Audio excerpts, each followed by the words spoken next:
What's up, everybody? Welcome in to this week's episode of Shout, a Buffalo Bills football podcast. Obviously, me and Ryan, we're off this week. We're not doing any big time shows, but this is a big time show all in its own here. It's the off-season annual cap spectacular with our good friend Mike Ginnitti from SpotTrack.com. Mike, we're so thankful for you taking your time. I know you do a lot of these every year. But it's our first deep dive into the cap once the season ends, and we're grateful. How are you, my friend?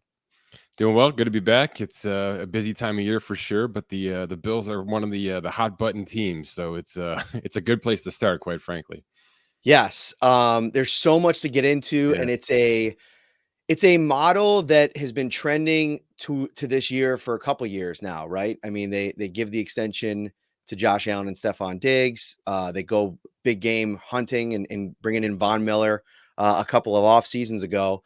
And now you're sitting here looking at potentially around between 40 and 50 million over the cap, depending on what that number ends up being.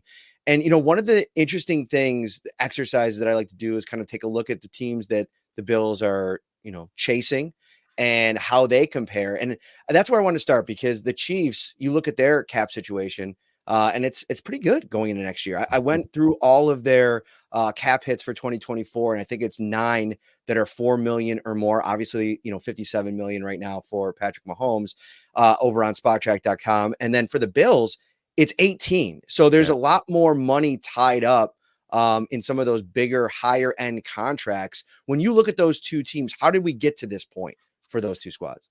Yeah, it's a little jaded, so I'll calm things down a little bit, right? The Bills have 54 players under contract, which is actually a pretty high number for where we are in the offseason compared to all 32 teams. So they're sort of running it back right now. They haven't made any kind of big time moves or chops just yet. It's coming, but the Chiefs are only at 42. So this was a situation where a lot of their contracts came off the books.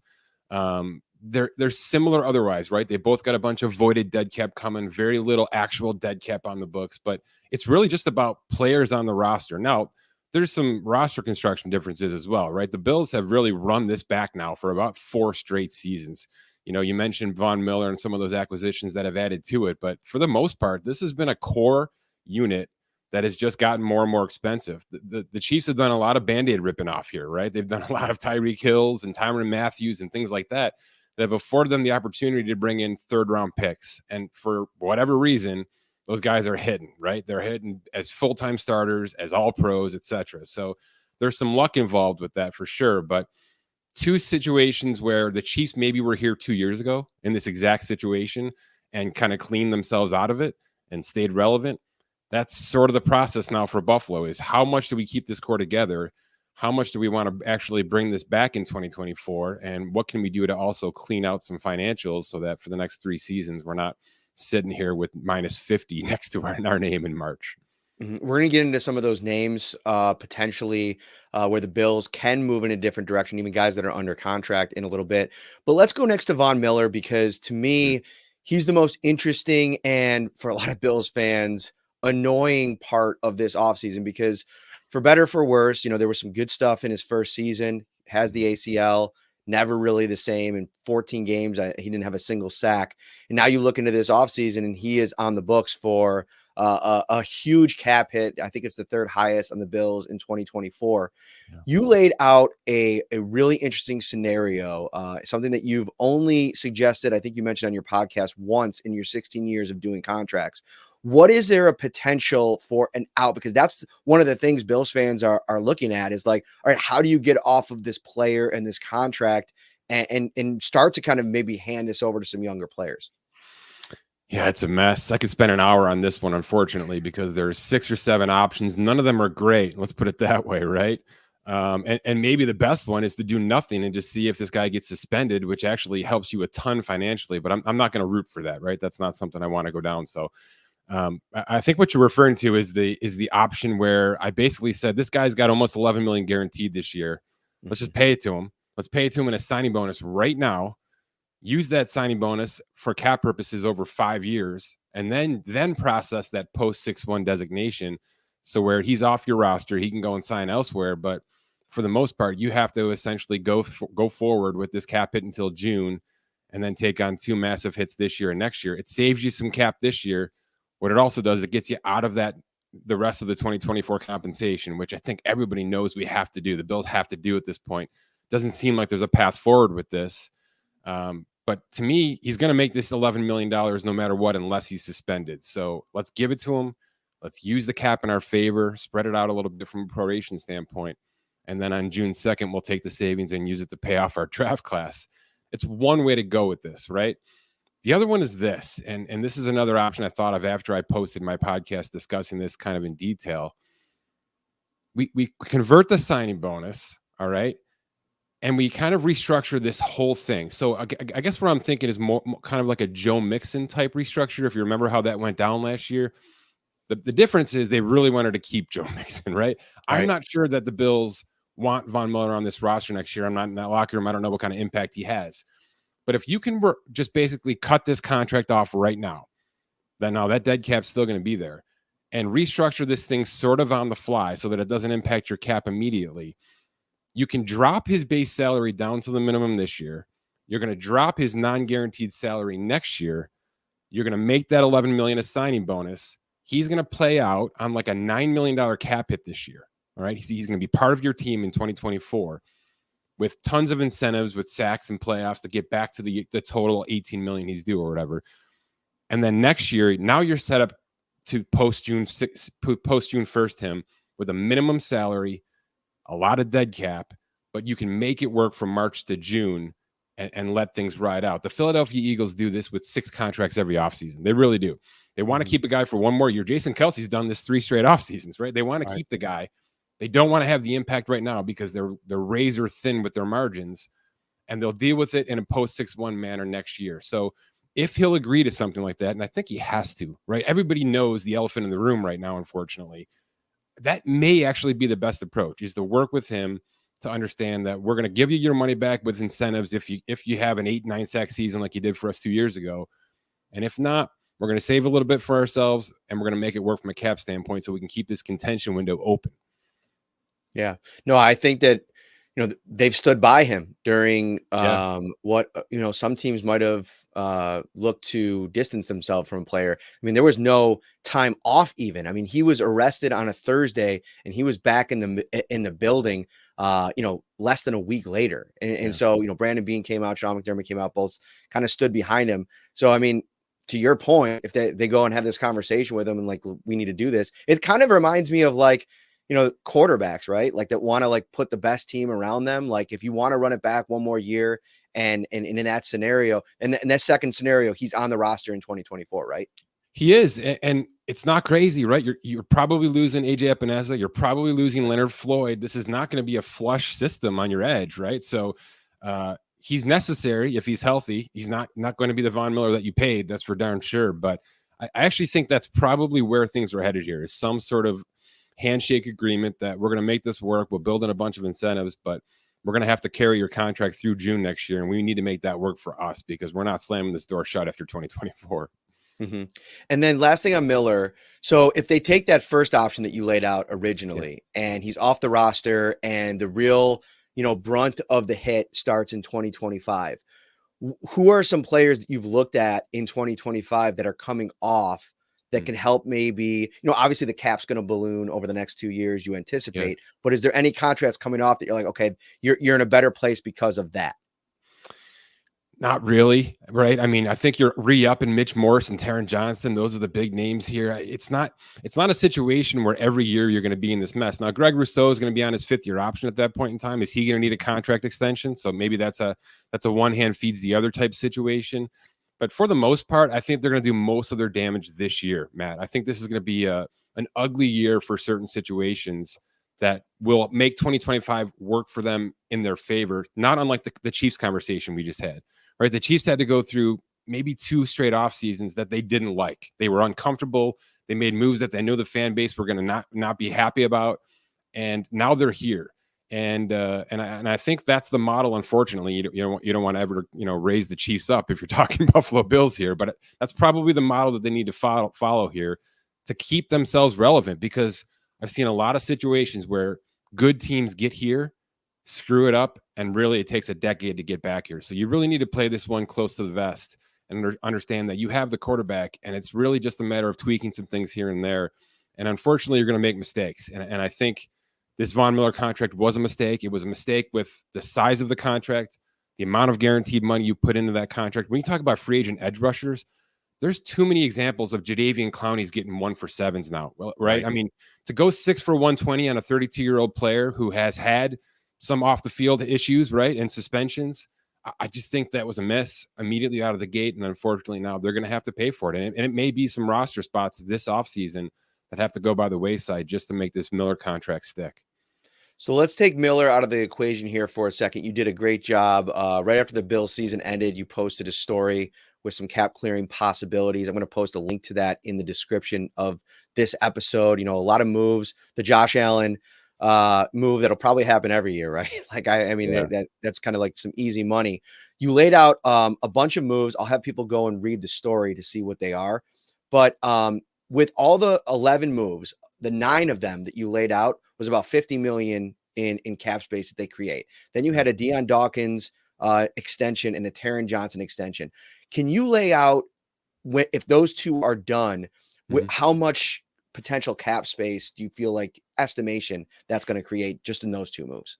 Yeah, maybe about 10 more is all. You know, they're not exactly sitting on a ton of cap right now. So to sort of trim down with a signing bonus really won't do that much damage. But, you know, that's your draft class right there. Right. So if you're looking at it that way, you get 2 good players under contract guarantee for at least 2 to 3 more seasons, 2 important players, and you're able to afford your draft class from a cap standpoint. So it just seems necessary to me. The one that you might want to mention here is Dawson Knox.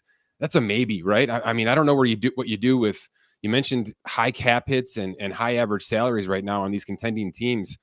There's not many that have a second tight end as one of those players right now. So, you know, do you want to convert some salary there? Do you want to kind of ride that out and understand that 2025 may be a cutoff year for that contract? But, you know, you can probably get yourself with just cap conversions and a couple of savvy extensions at about 10 to 12 million of cap space, starting from minus 51, which is where we have them right now. One name that wasn't there that I know I didn't when we were talking pre-show, I didn't send this along, but Jordan Poyer. I think if they were to move on this offseason, they can create roughly about 5 million in cap space. You didn't have him in your article, and I'm actually not advocating for them to move on. I think he actually found a really nice role as this box safety in their dime package this season that can maybe even extend his career a little bit. And if you're thinking they're going to move on from Micah Hyde, they probably want to keep some of that veteran leadership on their back end. Any reason you didn't include him? Is that kind of along the thinking?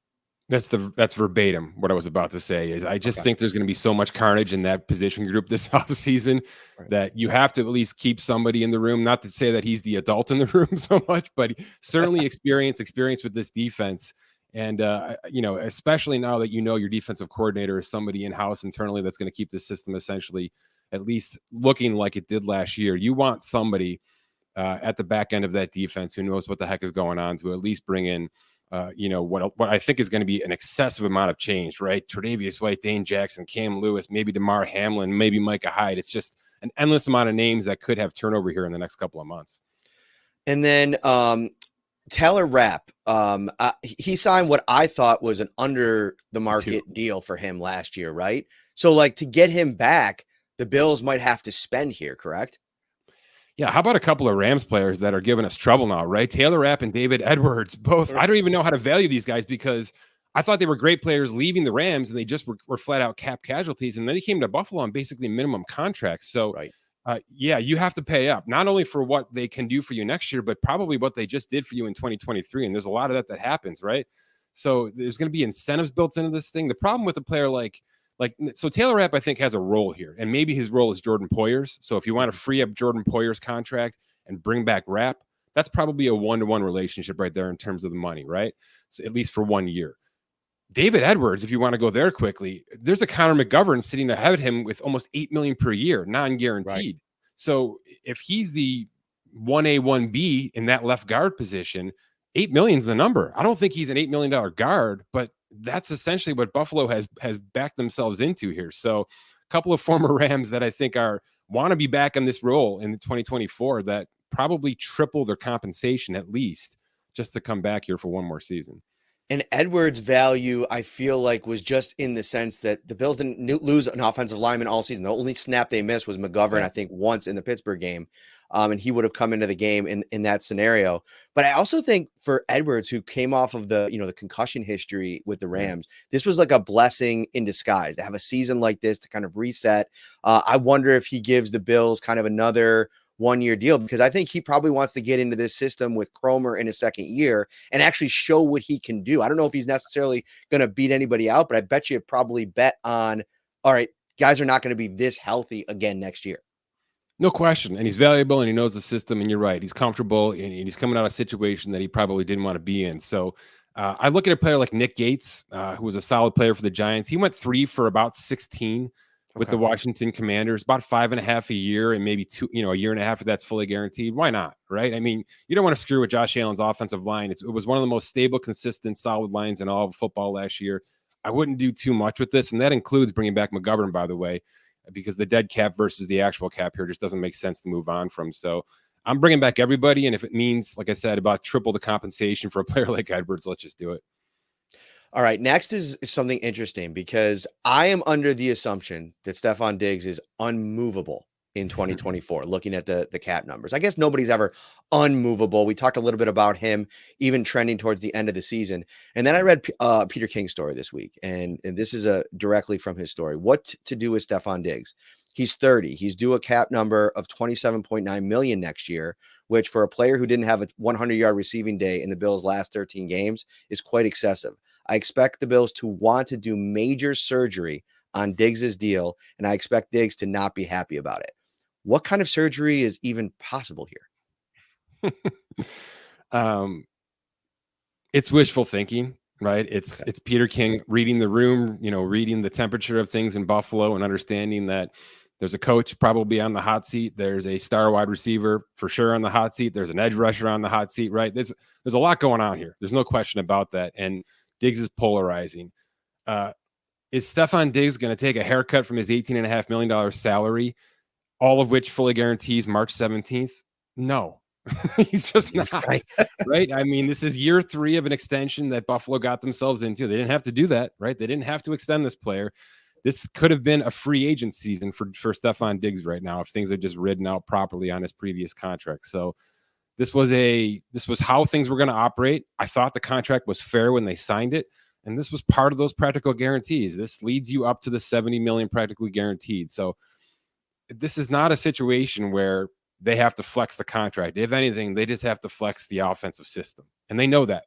They know how this is going to work, right? And it's about bringing in a stable WR2 to go with Stefon Diggs so that the two in combined can have more open targets and separate themselves a little bit. He definitely had his issues. He definitely had some injury history. But if you're telling me he's going to do anything with that $18.5 million salary this year, it's not happening, in my opinion. He's not the right guy to address for a pay cut. There's plenty of other players on this roster you can do that for. In 2024, Stefon Diggs is not that player. Subsequently, I'm not touching it if I'm Buffalo, if I'm Brandon Beane. I'm not doing any kind of cap conversion. Right. I'm not moving it. I realize 27.9 is a lot. And if, just look at last year, I think Amari Cooper was at about 24, and that was the highest wide receiver cap hit in all of football. And the Cleveland Browns don't have an inexpensive quarterback. Let's put it that way. Right. So they made it work. They found cap in other elements of their roster. That's what has to happen here is you don't even address this, because the second you walk into that situation, if you're Brandon Beane in that front office, man, are you ruffling feathers with a guy you don't want to ruffle, right? I mean, we've been down that path before. So I'm riding this out. I'm not touching the cap hit because I don't want to damage any opportunity I may have to move on in 2025, which is already over $22 million of dead cap with Diggs. So I don't want to do too much here at all, but I also don't want to follow Peter King's advice and make things ugly with Stefon Diggs in March. Exactly. And that was kind of going to be my follow-up there. Like, this is really, it's not really super tenable to move on even in 2025. No. I mean, if you reach a scenario with the player that, getting him out of the locker room is what you're trying to accomplish, which I still don't think that they're at that place.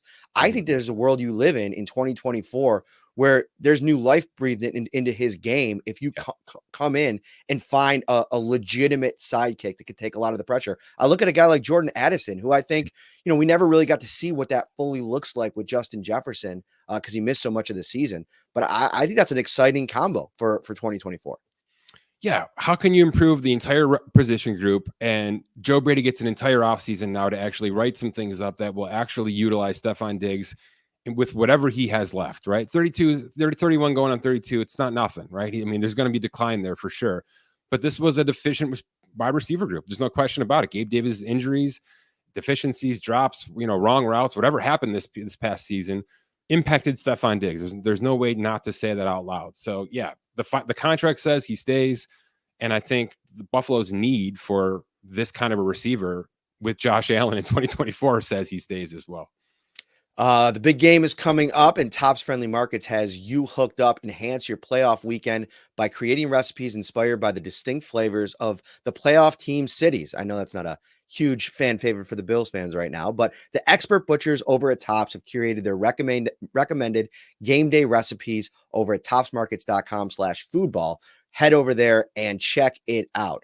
All right, next I want to go to the Trey White situation, because he is one of those moves that you have laid out here so nicely over at spottrack.com as a move that the Bills just have to make, like moving on from a player with, two major injuries over the course of the last 3 seasons. You can gain about $5 or $6 million in cap space by moving on. What's the thinking there? Unfortunately, it's a no-brainer. I know what this player has meant to this organization, but we're just at the point of no return from a full rehab standpoint. And even if it does happen, even if he is able to resurrect his career, it can't be under this contract. You want to say we're going to bring him back on a 1-year rehab contract, right? A 1-year, $5 million contract where he has tons of incentives. I'm all for it, because I think the player fits the system. There's no question about that. But you have to get out of this contract now. The contract was always drawn at this point. The line was already drawn to get out of this contract now anyway. So the injury to me was just a nail in the coffin, unfortunately. But it's a no-brainer from a business standpoint. But moving on completely, you don't have to. You certainly don't have to. We've seen organizations do this over and over again. Tyron Smith just did this in Dallas, and look what happened to him. He might make $12 million a year again now as a 33-year-old left tackle. So it's possible that he can get all the way back. I'm not saying he can't. He just shouldn't do it inside of this contract. That's all. Yeah, and there's a lot of talk amongst Bills fans. Like it's the almost like easiest segue, like put him at safety. The problem with that, just from a financial perspective, is he is all of a sudden then a very dramatically overpaid safety. Yeah. Oh, yeah. Yeah, right. Especially for the age he's at, for whatever transition he's going to have to make. Yeah, he's not polished enough to make that kind of money.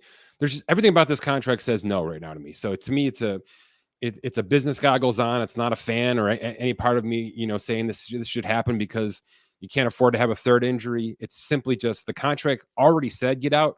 So just get out and start over. And whatever you're going to do with him positionally or let him walk in free agency is for another time. But especially for March 13th and all the cap decisions that Buffalo has to make here, this is a no-brainer. Just get the $6 million on your books, use it elsewhere for now, and then have discussions with him about what's going to happen going forward. The Gabe Davis conversation is one of the most interesting ones that I think can be had this offseason, because there's 2 different views. There's the view from the outside, how polarizing he's been, the up and down nature to his game, and then how I feel like they think of him in the building. I mean, Sean McDermott loves Gabe Davis. I mean, he made him a captain. They made him a captain this year.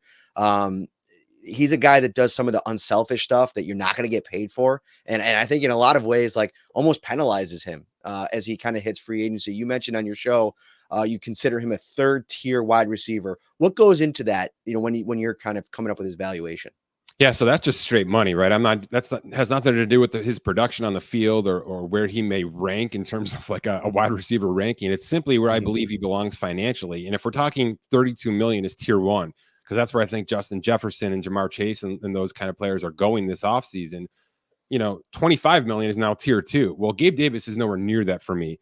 If anything, Michael Gallup's $11.5 million, that contract a couple of years ago, that's kind of where Gabe lives. And if we cap adjust that, it's 13 and a half, it's 14 million, right? Which if you talk about, we're more than half of what the actual top receivers in football are now making, if you believe that's fair value. And that, I'll tell you, that's what our math says is fair value for Gabriel Davis right now. So tier 3 may be generous, right, when it's all said and done. Now, I think you're right. I think there's different conceptions about what this player is and what this player could be. Number one, he's only 24. That's a big advantage for him heading into free agency here. That's at least 1 year younger than most of the wide receivers about to hit the open market here at his stage. So is there a world where he's the next Christian Kirk? He's been this hidden WR2 for all these years. He just needs a bigger role, maybe a different scheme, and he's going to blow up into this deep threat and this huge player. Even if that's what he is, this transitional WR2 to WR1, you're talking about 20 to 21 million per year. So what, 4 for 84, 44 million guaranteed? That's never happening in Buffalo, right? That's never going to be the contract offered here in Buffalo. But would the Bears go and do that? Maybe. Would the Carolina Panthers go and do that? Maybe. So there's a chance March 13th and 14th that's the contract we hear Gabriel Davis signed. But I'm here to tell you that if I'm sitting in Brandon Beane's chair right now, I'm not going north of 15. That to me is the absolute max ceiling for Gabriel Davis. Well, I was heading into this not saying that I probably wouldn't go over 10, but obviously the market dictates things. And I wonder if he doesn't get to the market and maybe not have the kind of, success or, people that are interested, that maybe he comes back and talks to Buffalo. What's the Browns cap situation? Is it pretty brutal, or similar to Buffalo, where there's actually plenty of room right now, but they have to make a lot of decisions. They don't have a lot of players rostered right now. So there's a situation where they're going to have to move some things around. They're about minus 20. Okay. But they're going to need a new contract for Cooper. Watson's carrying 64 million to that right now. So unbelievably jaded, right? Because that's going to drop to about 29-30 with his cap conversion. So better than Buffalo by a little bit here, but similar in that there's a lot of big time average salary contracts, a lot of guaranteed contracts that they just have to do some work on and get themselves cap compliant over the next couple of weeks. That could be one of those teams that views Davis differently because of Dorsey. And he was so beloved. Dorsey was by Davis. Like I remember when you lined all of them up after Dorsey got let go, I mean, Davis was arguably even more emotional about it than Allen. So somebody that he kind of connected with, and, you might think like, maybe if you don't want to give Amari top of the food chain there, like maybe Gabe Davis at around 18, 17 million at 24 years old, that could be something interesting to consider. So this is another, an actual fan generated question. As we look at the potential free agents and the different tiers and everything like that, who are some cap cut candidates from other teams that you think might maybe fall into the David Edwards, Leonard Floyd category? Because that's kind of going to be where they're shopping. Yeah, I got a lot. I did an initial article on this about a month ago now. I usually do it early December as I'm kind of reading the tea leaves here. There's some quarterbacks. Obviously, that's not a need here in Buffalo. But if we stick with just the wide receivers, we've already heard Denver's ready to pillage their wide receiver group, right? In terms of Cortland Sutton, Jerry Jeudy. So those names, and Tim Patrick's in that group as well, of course. Those names immediately jump to the top of the list. You've got the oft-injured Mike Williams out in the Chargers. He's in this list. So is Keenan Allen because of age and kind of a similar Stefon Diggs type scenario. And then it gets pretty ugly, right? Then it gets into the Darius Slaytons, the Russell Gages, the Hunter Renfros, players who have just completely fallen out of favor with their current offenses. Hunter Renfro, I think, is going to be one of the first candidates available. He's going to be on people's lists, even though Shakir appears to have that role locked in here. And then Gallup, player I just mentioned, who's number 3 on that Dallas offense right now. He's getting absolutely no run. Feels like a Gabe Davis compliment, right? So if you wanted to run that back with maybe a much, much cheaper situation, because he's made his money now, you can bring him in on a showcase contract. But I'll give you 2 other names, both on the same team, and both who I think could be walking themselves into at least a trade conversation, if not this offseason at the deadline. Deontay Johnson and George Pickens. Where is the Steelers offense going? Who is the quarterback going to be? They just brought in a new offensive coordinator. Both those guys seem like they hate life right now. And Johnson is entering a contract year. He's got like a $16 million cap. It'd be 10 if you acquired him. Somebody may be out there feeling out a trade for Deontay Johnson. And George Pickens is going to need maybe a $25 million per year contract after 2024. And why would Pittsburgh do that if they have no quarterback and expiring contracts across their roster? So if those two guys are up for grabs this offseason, Buffalo's the kind of team that should be dialing in on those two guys because they can help you for 1 year, and then you can either make a decision or let them walk away at that point.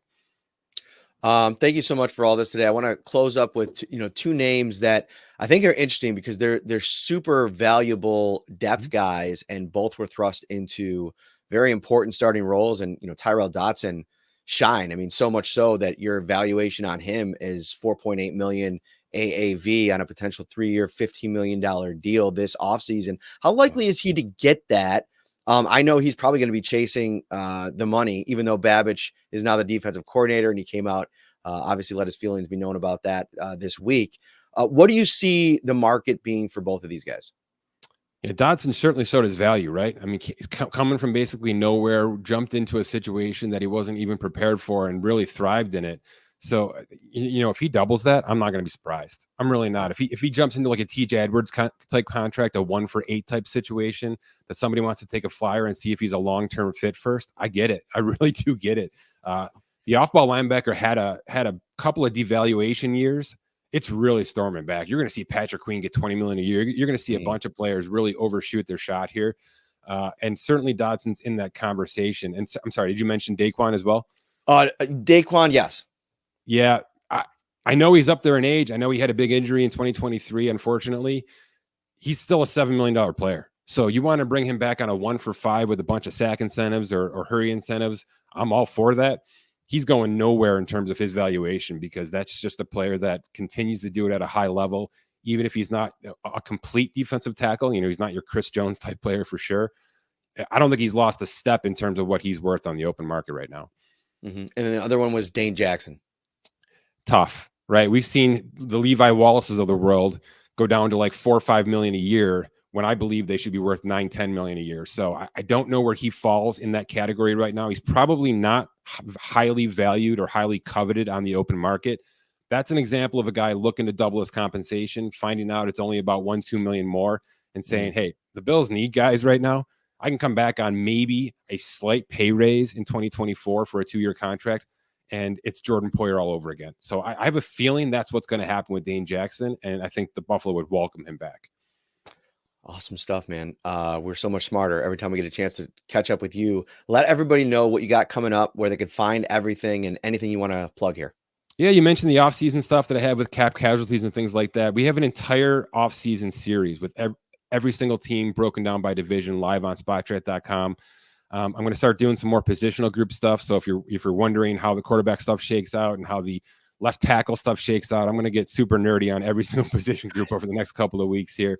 And then trade candidates and extension candidates, all that fun stuff, because March 13th is right around the corner, and I don't have enough hours in the day, but plenty of podcasts, plenty of articles live on Spot Track pretty much every day at this point. Awesome stuff. And for everybody listening, watching, thank you so much. Become a Shout Buffalo Bills insider today by texting 716-528-6727. 2-week free trial, $3.99 a month after that. And the text line is brought to you by Carrie C. Beyer, attorney with the law offices of Francis M. Litro, located at 237 Main Street, Buffalo, New York. If you or someone you know is seriously injured, give them a call, 716-852-1234, or check out litrolaw.com. Mike Ginnitti, SpotTrack.com. Make sure you follow him, find all of his content. Thanks so much, buddy. Thanks, Matt.